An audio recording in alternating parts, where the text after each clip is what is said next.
Ketagihan onani adalah sesuatu yang susah dikesan berbanding dari mereka yang ketagihan rokok dan sebagainya.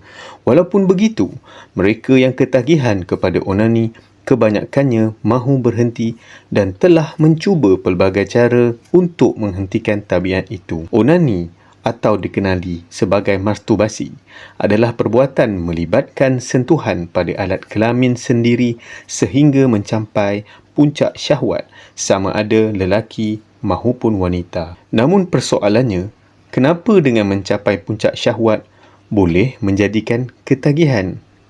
Secara saintifik, pada puncak syahwat, badan manusia secara naturalnya akan membebaskan hormon yang bernama dopamin dalam jumlah yang sangat tinggi. Hormon ini dicipta untuk merangsang supaya berasa seronok dan pada ketagihan inilah yang membuatkan otak kita sentiasa mencari cara untuk membuatkan kita berasa gembira dan merakam kembali perbuatan apa yang menyebabkan kadar dopamin meningkat. Salah satu perbuatannya adalah seperti beronani dan kemudian apabila menurun dopamin itu tadi, otak akan berfikir perkara yang dapat menaikkan kembali tahap dopamin tersebut. Perkara ini yang akan membuatkan otak kita bergantung kepada onani. Perkara-perkara onani dan sebagainya akan dapat menolak segala perkara yang lain seperti beribadah, beriadah, bersukan dan melakukan aktiviti-aktiviti sihat.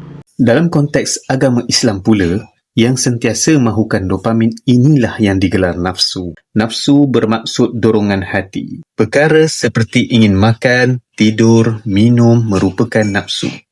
Bagaimanapun, mengikuti nafsu tidaklah dilarang sama sekali di dalam Islam. Hal ini merupakan sesuatu yang telah dicipta di dalam diri setiap manusia atas tujuan kelangsungan hidup.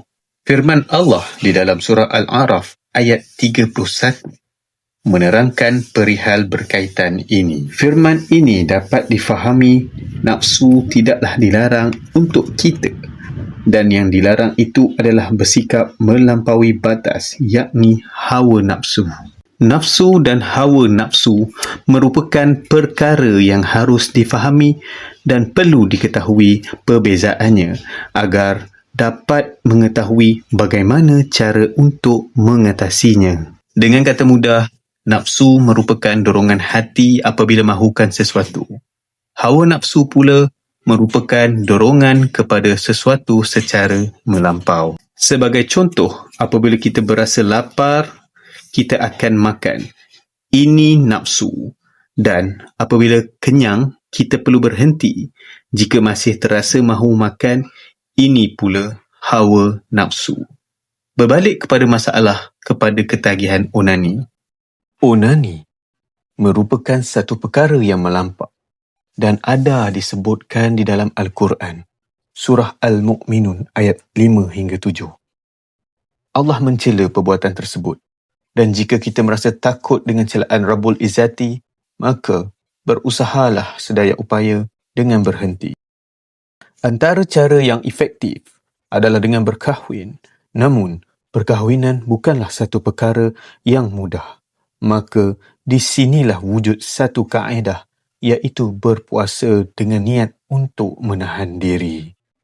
Langkah seterusnya, kita juga boleh memotong akar-akar punca naiknya syahwat itu tadi dengan cara tidak akan menyendiri, yakni bersama bisikan syaitan. Di dalam kitab dosa-dosa, iaitu kitab Al-Kabair, telah merekodkan perihal onani dan dikategorikan di dalam perbuatan haram. Allah melaknat kepada laki-laki yang kahwin dengan tangan dan bagi yang perempuan dengan apa-apa yang bersesuaian yang digunakannya. Punca kepada onani pula adalah dengan mengikut hawa nafsu.